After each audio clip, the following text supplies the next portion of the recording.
Next, or rather simultaneously, it was time for the Cabal to take revenge on Russia, once again. Financed by their partner in crime, the Rothschilds, they started the Russian Revolution. Their pawn and frontman, Lenin. His real name, Vladimir Ilyich Ulyanov. Every historian will agree on the fact that Lenin was heavily influenced by Karl Marx, the founder of communism. But Marx wasn't Russian, he was German.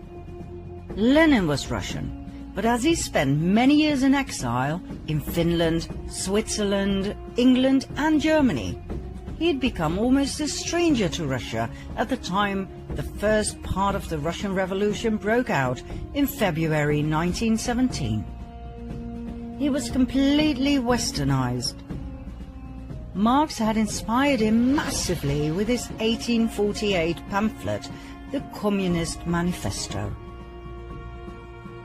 Lenin wasn't just inspired by Marxist communism, but also by his Jesuit background. Marx was trained in Germany at a Jesuit school, and after that he was tutored by Jesuits in the British Museum on the tenets of communism, as confirmed by ex-Jesuit priest Alberto Rivera. Another source of Marx being a Jesuit coadjutor, an assistant bishop, is Otto von Bismarck, who wrote in the North German Gazette that Marx was under control of the Jesuit priest Peter Becks, then Superior General of the Society of Jesus. And there was more Jesuit influence on Lenin. His right-hand man, Felix Dzerzhinsky, who was the head of the Soviet secret police, was a great admirer of the Jesuits. Furthermore, Lenin formally readmitted the Jesuits into Russia in 1922, which is rather strange, as religion was prohibited at that time within communism. But then again, was it strange? The origin of communism lies in the Jesuit ideology, as confirmed by many historians. The Jesuits in the 17th and 18th centuries perfected the first system of communist governance in their reductions in Paraguay. In the New Advent Catholic Encyclopedia, it reads, on the conditions of property, the economic basis was a sort of communism. The land and all that stood upon it was the property of the community. The land was apportioned among the caciques, who allotted it to the families under them. Agricultural instruments and cattle were loaned from the common supply. No one was permitted to sell his plot of land or his house. Very communist indeed. We will see later on in this documentary that even the term social justice was invented by the Jesuits. The first man to name it and write about it was the Jesuit Luigi Tabarelli d'Azeglio. Lenin was a Jesuit puppet who was pushed forward by the Cabal to destabilize and destroy the country. He hated Russia and the Russians. Some of his most famous quotes are, "I spit on Russia.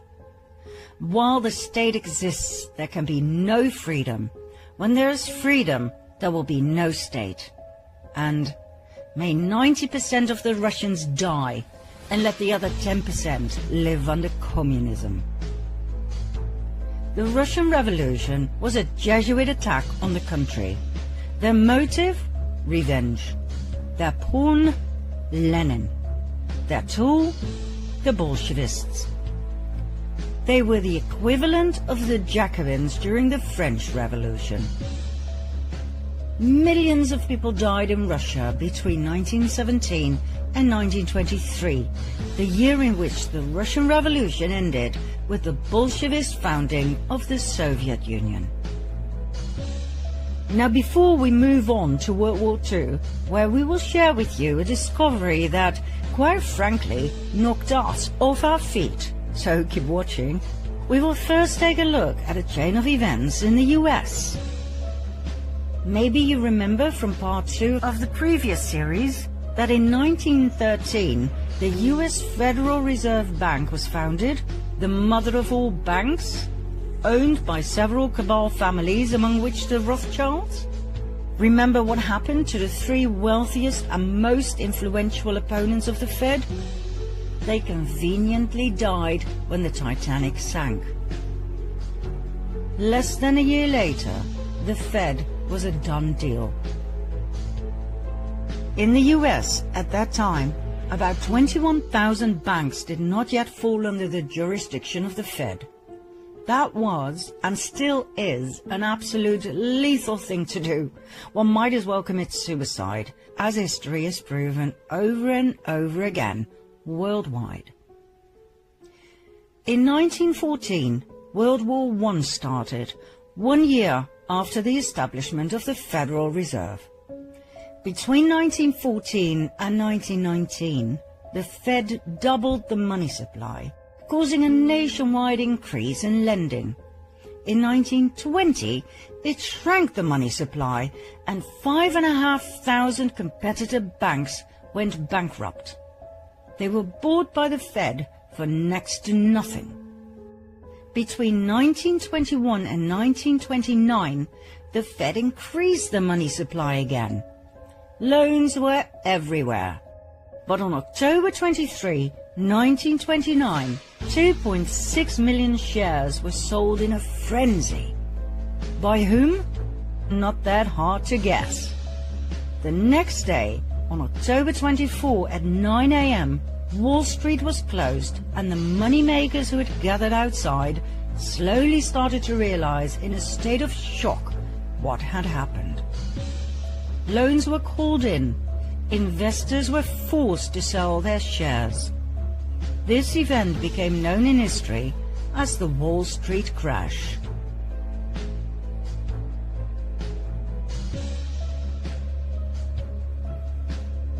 The Wall Street crash brought the rest of the world on its knees too. 16,000 competitive non-Fed banks went bankrupt. They too were bought for next to nothing. It was called the greatest robbery in history. But it wasn't enough. The Fed reduced the money supply even further by 30%, causing starvation throughout the US.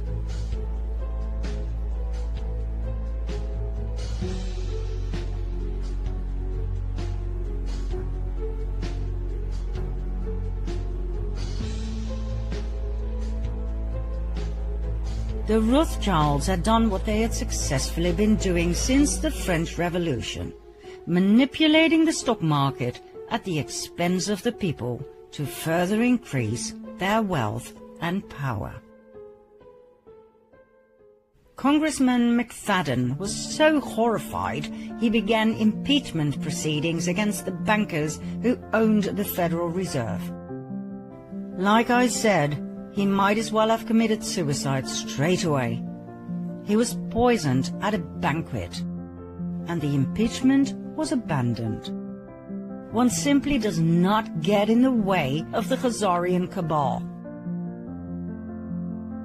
4 years after the Wall Street crash in 1933, on the pretext of getting out of the Depression, the banks persuaded the government to carry out a national gold seizure on penalty of imprisonment for 10 years. That's right. Under pressure of the Fed, President Rothschild signed Executive Order 6102 to make the impoverished American people give up their gold. They had nothing left. With the gold standard gone, the cabal had no more limitations on how they could manipulate the money supply. This meant absolute dominance. On top of everything else, income tax was created in 1913 to cover the huge amounts of money the government was paying the Federal Reserve. Like we said in part 2 of the previous series, income tax is illegal. We were just never told. One of the dire consequences of the Wall Street crash was that the Fed called in all international loans. The country that was the worst affected was Germany. After World War I, the country had to pay reparations to the victims, for which it desperately needed the loans, as well as for rebuilding the country and the economy. When the Fed called in their loans, the German economy collapsed. The country dived into a deep depression. That same winter, about 2 million people were unemployed. Less than 3 years later, that number had tripled, meaning a staggering unemployment rate of 40%. The government's expenses to support these people went through the roof. The Chancellor cancelled unemployment support in a desperate move, which made things even worse. More chancellors came and went. Nobody knew what to do with this mess. People were losing faith in democracy, music to the ears of the Cabal, and sought help from extreme left, the communists, or extreme right, the Nazis. In January 1933, Hitler became Chancellor of Germany. Although he had a majority of seats in Parliament, he did not have the absolute power he desired. Conveniently, only 4 weeks later, the Reichstag, home of the German Parliament in Berlin, was set on fire, allegedly by communists. Hitler used the event to persuade President Hindenburg to pass an emergency act restricting personal liberty. The act abolished freedom of speech, assembly, privacy, and the press. It abolished the right to own property and the right to trial before imprisonment. It legalized phone tapping and interception of correspondence. The decree was used as the legal basis for the imprisonment of anyone considered to be opponents of the Nazis. People could be imprisoned for any or no reason. That night, around 4,000 people were arrested, imprisoned and tortured by the SA. Hitler was now able to imprison communist leaders, so his main opponent during the elections, the Communist Party, fell apart. Hitler's SA intimidated the rest of the opposition, after which he pushed through the Enabling Act that enabled him to make laws without the parliament's consent for the next 4 years. This gave Hitler absolute power. He then banned all political parties. Only the Nazi Party was allowed to exist. The final obstruction to absolute dictatorship was dealt with on June 30, 1934, called the Night of the Long Knives, when 400 SA members who were making demands were slaughtered by Hitler's SS. 1.5 months later, Hitler was in absolute control of Germany. He had become the Führer, meaning he was president, chancellor, and head of the army. Members of the armed forces had to swear a personal oath of allegiance, not to Germany, but to Hitler, which is so Jesuit. Remember the oath of absolute subservience and obedience to the Supreme General? Who was Hitler, really? Hitler came from an interesting family. His mother was Clara Pölzl. His father was Alois Hitler. Alois's mother is where things get really interesting. Her name was Maria Anna Schiggelgruber. She was a simple peasant girl from a village called Strons near Dollersheim. At the age of 42, still being single, she gave birth to Alois. At the time she conceived, September 1846, Maria lived in Vienna, where she worked as a servant for none other than Anselm Salomon von Rothschild. As soon as the family discovered her pregnancy, she was sent back home, where Alois was born. Maria refused to tell who the father was. It must have been someone with power, for she kept it a secret for the rest of her life, and the father did not feel the need to marry her. When Alois was 5 years of age, Maria married Johann Georg Hitler. Even though many researchers believe he must have been Alois's biological father, he never acknowledged the boy as his own. It wasn't until Alois was 40 years old when he suddenly changed his surname from Schicklgruber to Hitler. Why wait so long if he was truly Hitler's son? That doesn't make sense at all. Alois married Clara Pölsel. It was his third marriage. They had 6 children, 4 of which died at a very young age. The only 2 surviving children were Adolf and his sister Paula. Nobody knows for sure who the biological father of Alois Hitler was. Several names have come forward: Leopold Frankenberger, Johann Nepomuk Hitler, Johann Georg Hitler's brother. But we found no real evidence for any of the above. They all seem to have been used as a decoy to take our attention away from Anselm Salomon von Rothschild. So, why do we believe it was Rothschild who impregnated Maria? Because of several indicators. First of all, 9 months before Alois's birth takes us to September 1836. According to the Rothschild archives in London, Maria worked as a maid for Anselm Salomon von Rothschild. Now there are 2 possible suspects of the rape of Maria. 1, Anselm, who was 33 years old at the time. 2, his father, Salomon Meyer von Rothschild, who was 72 at that time. Now the Rothschild archives contain handwritten correspondence between the son, Anselm, and the London Rothschild Bank, which proves he was in Vienna at the time of the conceived pregnancy. His father, on the other hand, was in Paris. That narrows it down, don't you think?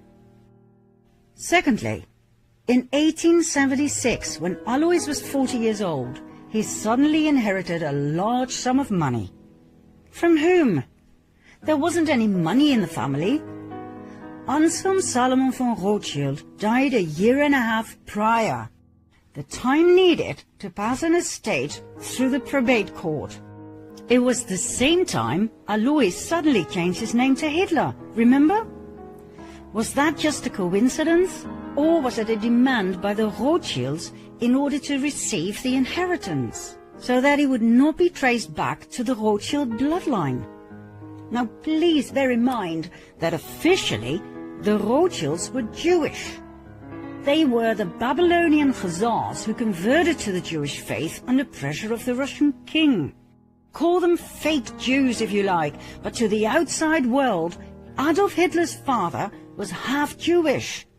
If this ever came to light, it would be one hell of a scandal. And so, all traces of the Führer Adolf Hitler leading to the Rothschilds had to be erased.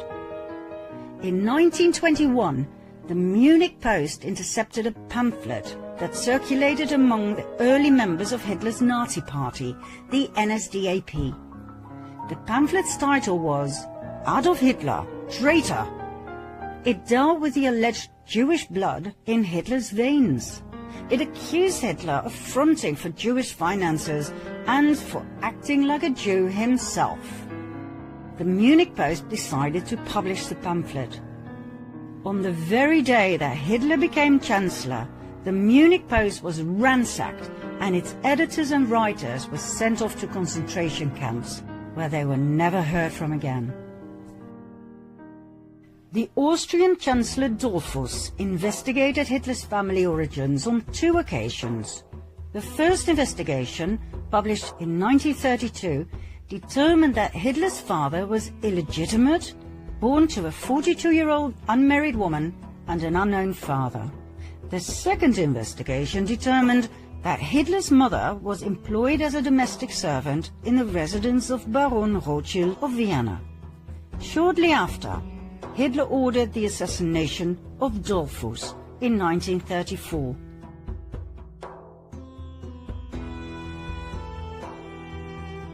Adolf Hitler once told his nephew, William Patrick Hitler, These people must not know who I am. You must not know where I come from and which family I'm from. In an effort to erase any evidence that would lead Hitler back to the Rothschilds, not only were people murdered, but the entire village of Dollersheim, where Hitler's grandmother had come from, was completely destroyed on Hitler's orders. Adolf Hitler, the Führer, did not come out of nowhere. We believe he was a Rothschild, maybe an illegitimate one, but still.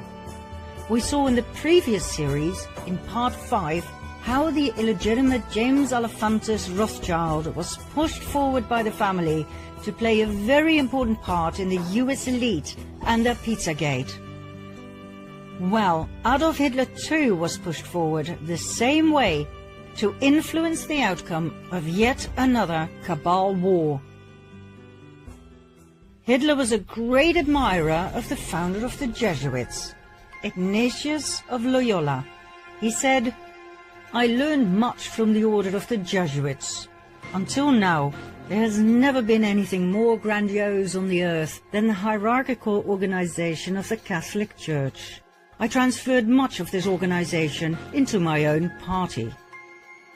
Hitler called Heinrich Himmler, the inventor and organizer of the Holocaust, the Reichsführer of the SS, and compared him to Ignatius of Loyola.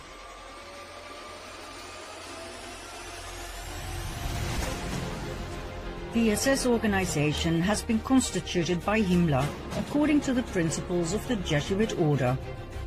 The regulations and the spiritual exercises prescribed by Ignatius of Loyola were the model Himmler tried to copy exactly. Himmler's title as Supreme Chief of the SS was to be the equivalent to the Jesuit general, and the whole structure and direction was a close imitation of the Catholic Church's hierarchical order. Absolute obedience was the supreme rule. Every order had to be executed without comment. Hitler presented himself as the solution to all problems. He offered jobs in the war and weapon industry. He got rid of everyone he blamed for Germany's problems. The Jews, the Gypsies, the Communists, the disabled, the homosexuals, and he confiscated all of their money. Hitler was supported by a highly efficient propaganda machine led by SSer Joseph Goebbels, who brainwashed the German people into believing that Hitler was some sort of a messiah and that the Jews were the cause of all evil. Well, we all know what happened. 85 million people died in World War II.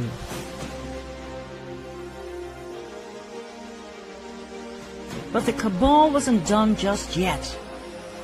As you might know, in the aftermath of World War II, hundreds of thousands of Jews emigrated to the promised land of Israel.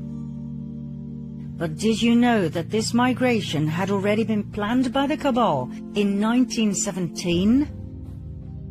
22 years before World War II even started, Palestine was given away, literally, by Arthur James Balfour, Foreign Secretary of the United Kingdom, on behalf of the British government.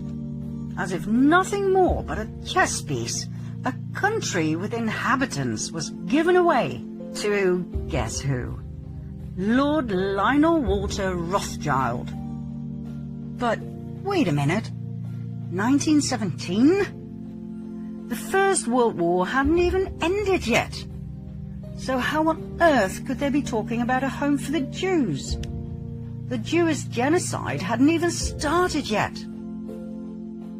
We're talking about the Balfour Declaration, signed by Balfour himself on the 2nd of November 1917. Dear Lord Rothschild, I have much pleasure in conveying to you, on behalf of His Majesty's government, the following declaration of sympathy with Jewish Zionist aspirations, which has been submitted to and approved by the Cabinet.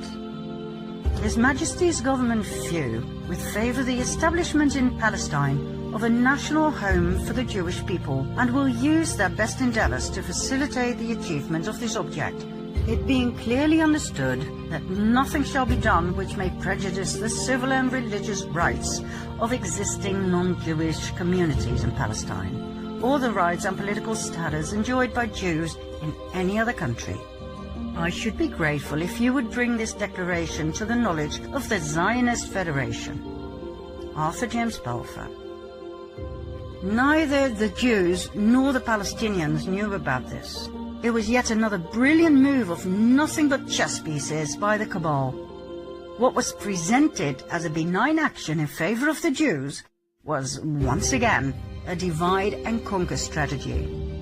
It could only end in yet another war, this time between Jews and Palestinians.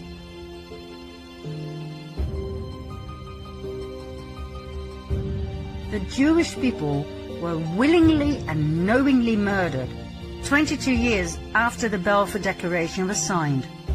Why?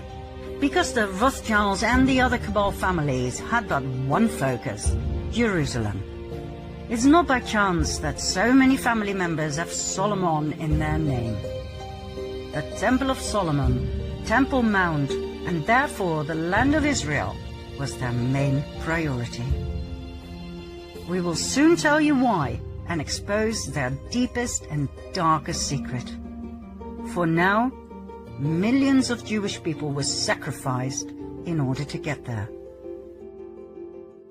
There were many more wars to follow, like the Vietnam War, the Cold War. All were instigated and financed on both sides by the Cabal. That's how people across the world were kept in fear, paralyzed and poor, divided and subservient. Once you understand and see their strategy, you cannot unsee it. But the worst was yet to come, for times were changing and the Cabal adapted their strategy as time went along. Key words in their everlasting plan to conquer the world: hatred, revenge, disdain. These three words were perfectly combined in one document, the Protocols of the Learned Elders of Zion,